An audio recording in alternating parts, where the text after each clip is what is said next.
Good afternoon. Welcome to our June 4th, 2018 Land Use Committee meeting. I am Katie Tang, chair of this committee. To my left is Supervisor Safai, and I think we'll be joined by Supervisor Kim in a moment. Our clerk is Erica Major, and from SFGov TV, we'd like to thank Maya Hernandez and Jesse Larson. Madam Clerk, are there any announcements before us? Yes, please make sure to silence all cell phones and electronic devices. Completed speaker cards and copies of any documents to be included as part of a file should be submitted to the clerk. Items acted upon today will appear on the June 12th Board of Supervisors agenda unless otherwise stated. Thank you. Can you please call item 1? Yes, item number 1 is an ordinance amending the planning code to reauthorize provisions that support the development of new production, distribution, and repair space in specified PDR zoning districts and affirming appropriate findings. Thank you very much. And this item is sponsored by Supervisor Cohen, and I know that she has staff here, Brittany Chikwata, who can present on this item. And then afterwards, we'll have planning staff. Thank you so much, Chair Tang, and good afternoon. Good afternoon to you as well, Supervisor Safai. My name is Brittany Chikwata. I'm a legislative aide in Supervisor Malia Cohen's office, and we're here to ask for your support of item 1, which is legislation really designed to incentivize permanently affordable PDR space. It works somewhat like on-site affordable housing model in that higher income mixed use businesses such as office space, for example, offset the cost of maintaining affordable PDR. And it's a very narrow region, a very narrow number of PDR spaces across the city. And we know that if we don't assertively build these spaces, they'll cease to exist, and we want to really preserve as much PDR space as we can. So the legislation was, this really is removing a sunset from a pilot program that was established in 2015, and it uses a cross-subsidization model requiring that a third of the ground floor area be zoned as PDR and the other 2/3 can be used as office or institutional spaces. There's no residential allowed, and the project sponsor must submit a detailed business plan that specifies who the proposed tenants will be for the space, measures that they're taking to ensure the building types are suitable for PDR users, and makes effort to work with the community and the city on hiring workers from disadvantaged backgrounds. So I'm going to invite planner Diego Sanchez up to give a few more technical details about how this would work. Great, thank you. And also, maybe in your presentation, if you could share kind of the results of the legislation and upon its expiration. I mean, I'm sure that it's helped many projects in the community. If you could share, if it had expired, what we'd be prevented from doing. Diego Sanchez with the Planning Department staff. Supervisor of the Planning Commission heard this item on May 3rd. Several members of the public commented on the item to show their support of the legislation and to describe how successful the program has been at the 100 Hooper site. Several commissioners remarked on the item, expressing their gratitude to Supervisor Cohen for establishing this program as permanent. The commission unanimously recommended to approve the ordinance. So that's the report from the Planning Commission, and if you have further details, we can fill those in as well. Thank you. Okay, do we have any other questions, comments? Okay, nope, seems like the renewal is a good thing. So we will go to public comment then on item 1. Any members of the public who wish to speak, please come on up. Supervisors Kate Sophis, Executive Director of SF-MAID, and I guess I'll just answer directly as the project sponsor and now owner of 150 Hooper, which is part of the 100 Hooper campus. This legislation is really the only tool we have right now to incentivize new construction, and very importantly, on sites that are basically empty. So these are PDR sites where there is nothing that is usable, and this is really adding density and making it possible for these kinds of projects to pencil.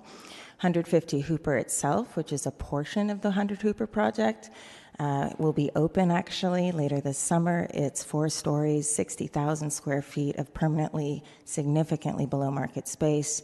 The property will house dozens of existing manufacturers with guaranteed more than 60% of their employees across the entire building being low income at the time of hire. So it's really been a resounding success, and we are very excited to see more of these kinds of projects move forward. So we hope you'll consider supporting this today. Thank you.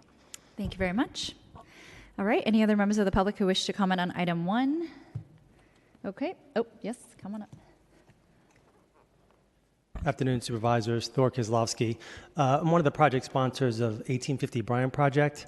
It's a project in the Mission. It's a nonprofit building that we're building in the PDR 1G district. And we're in support of this legislation. We'd like to see if it could be considered to include affordable housing as part of this, and also childcare. Understanding that to incentivize PDR development in the city is to create public benefit as well, to allow things that create public benefit. So if you can allow office, which is something that will generate income for the project, to allow also something that could create a public benefit. So just wanted to submit that for your consideration. Thank you. Thank you very much. Any other members of the public who wish to comment on item 1? Okay, seeing none, public comment is closed. We are now joined by Supervisor Jane Kim. And can we have a motion on item 1 then? Yeah, I'd like to make a motion to send this to full board with positive recommendation. Okay, and we can do that without objection. All right, so moved. Thank you very much. Madam Clerk, item 2, please. Item number 2 is a resolution authorizing the continued operation of the Navigation Center located at 1950 Mission Street through September 30th, 2018, and the continued operation of the Navigation Center located at 2012th Street through December 31st, 2021. Thank you very much. And this is an item that is sponsored by the Mayor's Office and Supervisor Kim. I don't know if she wanted to make any opening remarks. Do you want to make any opening remarks on this? Okay. Thank you, colleagues. This is just the extension of 2 of our first navigation centers at 1950 Mission and at the Civic Center Hotel. Because the construction is not going to start as originally anticipated, we are just temporarily extending 1950 Mission until September 30th of this year, and continuing the operation of our Civic Center Navigation Center through December 31st of 2021. This just ensures that as we are waiting for construction to begin, that vacant sites aren't being left unused, and that they are continuing to house people that live off our streets at the Navigation Center, but that as soon as construction is ready to go and ready to start building the housing at 1950 Mission, it will be 100% affordable housing for families, that the space will be available, and we will have our other navigation centers, which are currently under construction, ready to open. We do have the Department of Homelessness and Supportive Services here as well. Not sure if you want to make any comments. All right, with that, we'll bring up Emily Cohen. Thank you. Thank you, Supervisors. As Supervisor Kim said, this resolution before you will extend operations at the original 1950 Mission Street Navigation Center as well as the Civic Center Hotel. You all are quite familiar with what navigation centers are, so I won't go into much detail. The 1950 Mission Street Navigation Center opened in March of 2015. This is a 75-bed facility. Really launched our movement to open more navigation centers. Has been, a very important part of our system, especially for addressing street homelessness. And the development on site has been delayed until at least fall of this year. We are proposing to extend our operations there till the end of September, which will allow the replacement site to open in time so that guests who remain at that navigation center can transition, and so that we don't have an ongoing vacant parcel at 1950 Mission. Civic Center Hotel is a 93-room former SRO hotel that's being operated as a navigation center. This will also be developed into housing, and the construction has been delayed, and they don't anticipate beginning the construction on that site until the end of 2021. So we're proposing to continue the use of the site as a navigation center until they're ready to break ground. Replacement sites that we are currently, or additional sites that we are currently working on, in terms of navigation centers, the Bayshore Navigation Center will have 128 beds. The Quinn Navigation Center at Division Circle will have 125 beds. And the Soma Navigation Center at 5th and Bryant Street will have 86 beds. So we are continuing to grow capacity and need to preserve all the beds we can while we have the space available to do so. This articulates the extensions that we're requesting. And then this slide just articulates how many people have been served at each of the Navigation Center sites since opening. And as you can see, these programs are having a tremendous impact on the community, providing critical beds for people currently living unsheltered in our community. And we want to continue operating them as long as possible. Happy to take any questions that you might have. Great. Thank you so much for that update. And any questions, comments from colleagues? Okay. Seeing none, I know we've talked a lot about these NAV centers, and want to thank the department for all your work on this.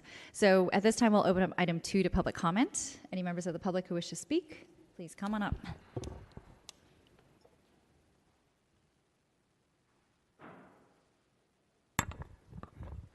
Good afternoon, supervisors. My name is Dale Seymour, longtime person in the city of San Francisco and in the Tenderloin. Spent 18 of my longtime years homeless, living out on the streets. So I know a little bit about this situations, navigation centers. So now I run a school that helps formerly homeless people get their lives together. And there's a good number of my students that are living in navigation centers, so they're a very important part of the fabric of the city. I just spoke at a land use summit last week in Seattle, Washington. And almost every question was directed at our navigation centers. So we really should realize what a gem that we have in these navigation centers. The Navigation Center, Civic Center, actually when I was homeless, I lived in there. The Department of Homelessness put me in there for 2 years. So I know the importance of having a place to call yourself home, even if it's just for a few more days than we're expecting it to be. Both of these navigation centers actually improved the neighborhoods, because I know what Civic Center was before it became a navigation center. That street was nothing nice. 13th Street was nothing nice whatsoever. I know what Mission was before the navigation centers. Some people that are protesting it say, well, the navigation center brought all of that population to the Mission. No, it didn't.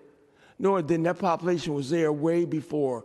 And there's people that are in the navigation, they go in and out, they mind their own business, they don't bother anyone, and they're actually improving their lives. So whatever you can do to keep this extension going until September, we may have to be here again in September in case the construction doesn't start. I don't want to see that lot being vacant, not one day for anything. Thank you for your consideration.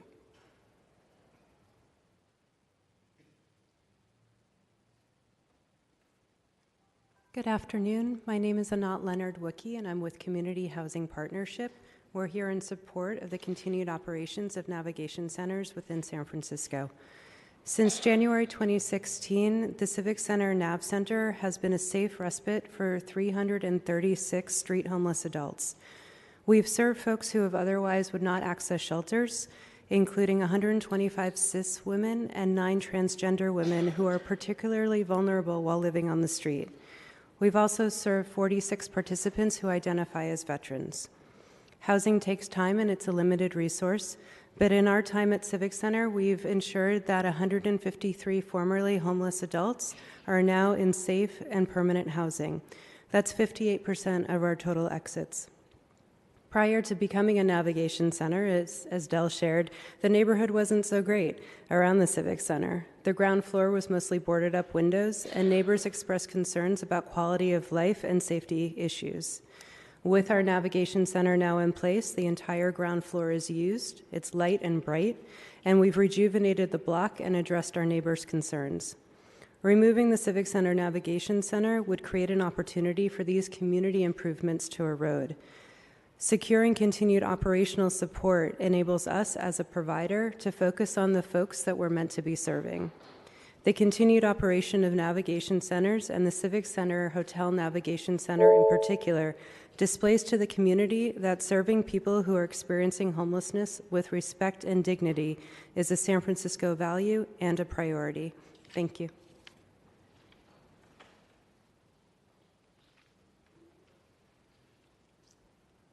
Good afternoon, supervisors. My name is Dennis McCrae, and I'm the Director of Shelters for Episcopal Community Services.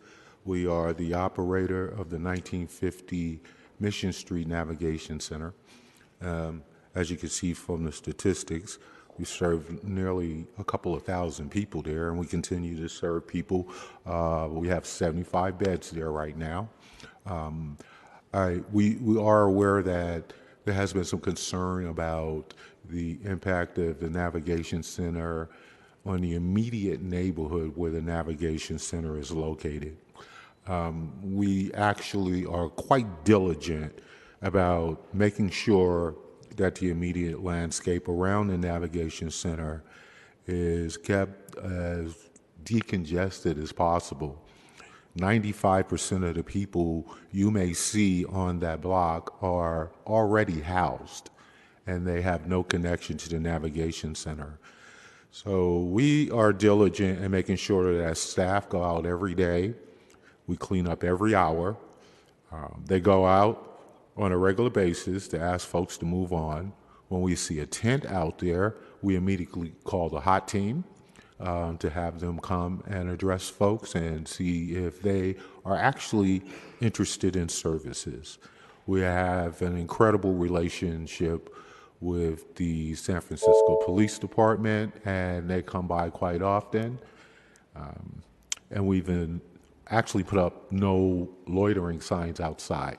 So we will continue to do due diligence to make sure that that area is kept clear. Thank you.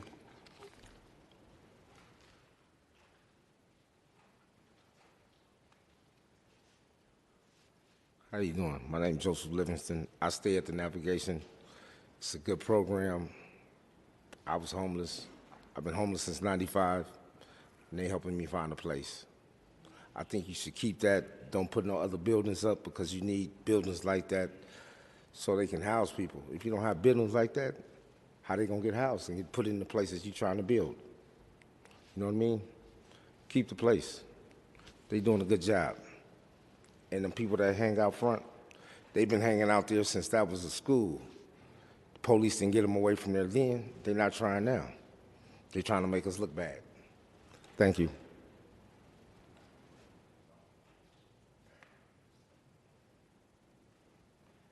Good afternoon, Board of Supervisors. My name is George Aguilar, and I am a resident over there at Navigation Center. Now, they help people that want to help, and they've helped me so much. I wish I had more of them. It's great. And, excuse me, you don't know how much they help me. And I wish there was more of them, you know, to help everybody that wants it, you know. The extension would be great to help everybody else, you know, like they helped me. They helped me tremendously. Get off the street and, you know, try to get a roof over my head. They're doing so much work for us, you know. I want you to understand how I feel, my heart for the place. If you would just think about it, it gets a lot of people off the streets, puts a roof over their head, and, you know, they help so much the people who want it, and there's a lot of people who want it. And the people that are hanging in front and stuff like that, I imagine they've been there. I don't know. But they don't get involved in our stuff.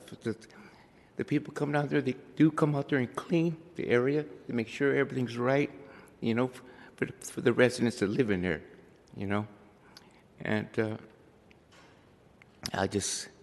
my heart, I just wish that you'd give us the extension and we carry on, you know, for the best, because Navigation Center has done so much for everybody who's there, especially for me, you know. Thank you. Thank you so much. Are there any other members of the public who wish to comment on item 2? Please, yes, please come on up if you would like to speak on item 2. My name is Michael Rodriguez, and I'm a resident at the Navigation Center. I've been homeless for 5 or 6 years, directly right here in this neighborhood, and if it wasn't for the Navigation Center, I wouldn't have been able to get myself together again. You know, they've helped me get housing, they've helped me get focused on the things that we need in our communities.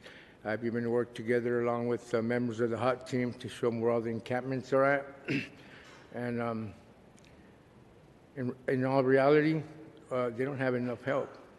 I mean, there's not enough facilities to house everybody. There's not enough housing.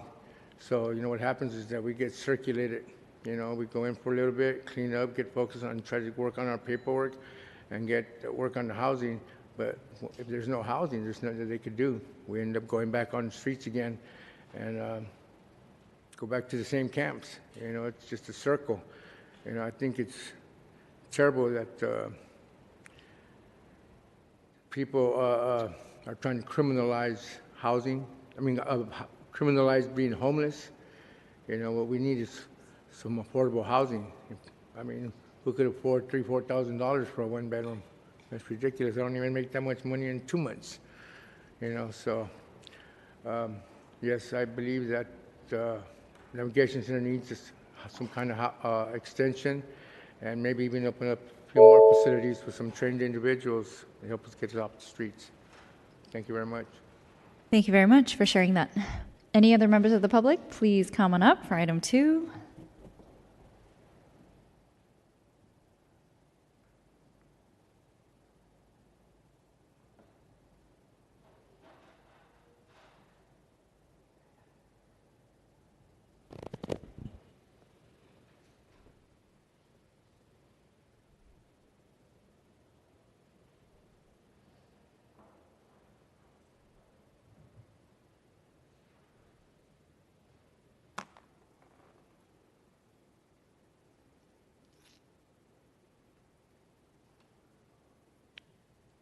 I guess you got to hear some opposition sometime. I guess my problem with the Navigation Center is the city and county of San Francisco is not monitoring the standards of care of the contract, and it's not monitoring the standards of care. Jeff Kaczynski and his people have actually blocked the Shelter Monitoring Committee from actually doing inspections of the Navigation Center. So we're at a point where we don't really know what's happening.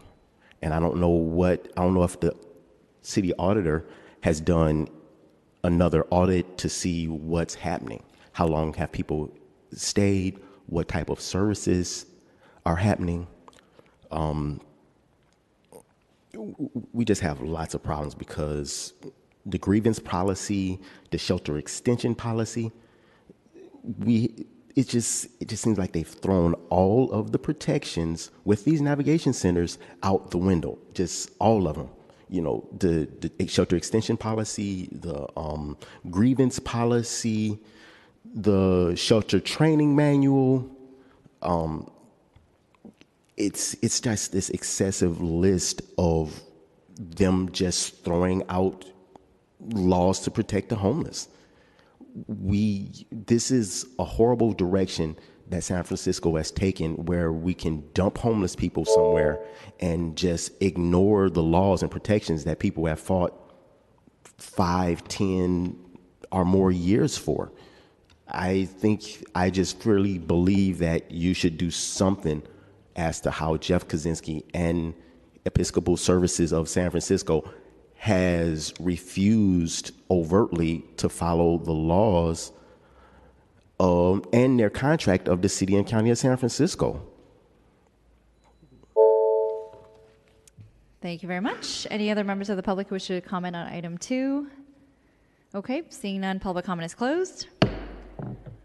Colleagues, any questions, further comments on item 2?